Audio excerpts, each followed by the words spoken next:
Hi everyone. So my name is Abby, but you all can call me Abs. I have to kind of do this introduction now because sometimes when I meet people and I say, hi, I'm Abs, they go, oh, Ass? Your name is Ass? So it could be. Sometimes. So the song we're about to hear today is from a very, very new show by myself and one of my collaborators, Adam Laporte, with music by Adam and lyrics and book by myself. And it is so new, it is so fresh that I have really no experience except from the past 2 hours ago of getting to pitch this. So you guys have to let me know if this feels like a really compelling pitch. So the show is called Kelly Novak.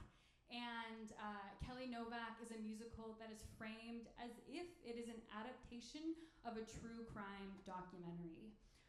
So it follows the story of 16-year-old Kelly Novak and her unexplained disappearance, and then 18 years later, what her family believes might have happened to her. So Kelly's mother believes that she is dead, that she drowned in a nearby lake and her body was just never found.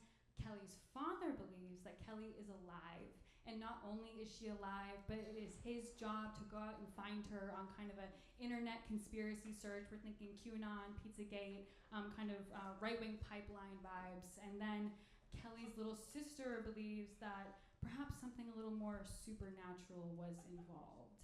So this show is very much about belief and how people come to believe the things that they do, as well as kind of critiquing the commodification of victims within the true crime genre, as well as when something very, very bad happens to someone, especially for white people, when something very bad happens to them, they can then use that to then justify very hateful or harmful beliefs that actually aren't even related to their original pain in the first place. And so the show kind of explores that. So this song specifically is from kind of early on in the show. This is sung by Kelly's mother, Jean, and she has just led us through the timeline of the day that Kelly went missing.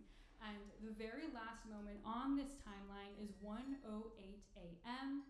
And after that, we have no further proof of Kelly being alive. And so the next morning, Kelly's car was found parked by a lake. And so at 1:08 a.m., Kelly drove through a red light, and the red light camera took exactly 4 pictures. And so in this third picture, we can still see Kelly, but then in the fourth picture, her car exits the frame and we no longer see her. And so Kelly's mother has just explained this timeline to us and then been asked by the interviewer what she thinks happened after 1:08 a.m. and what she thinks might have happened at the lake. And so Kelly's mother is very much a woman of the facts. She does not believe in speculation at all, and so she's very offended by this question. And when prompted to explain further why she feels this way, this song is her response.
And then she leaves the frame.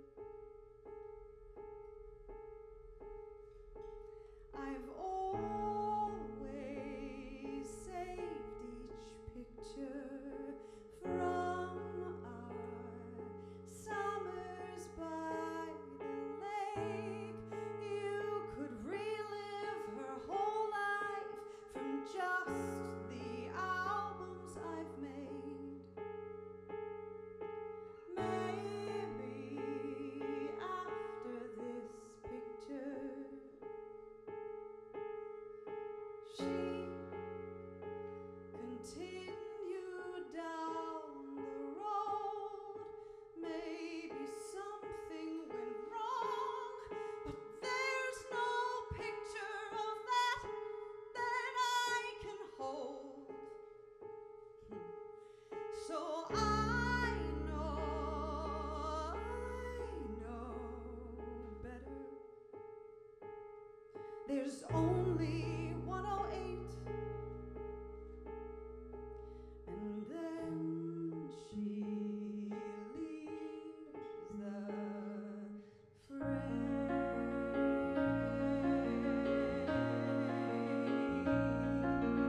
I have tracked every second of her life, every inch she's grown. Why would there be 1 second of her life that I don't know? She wouldn't do that to me.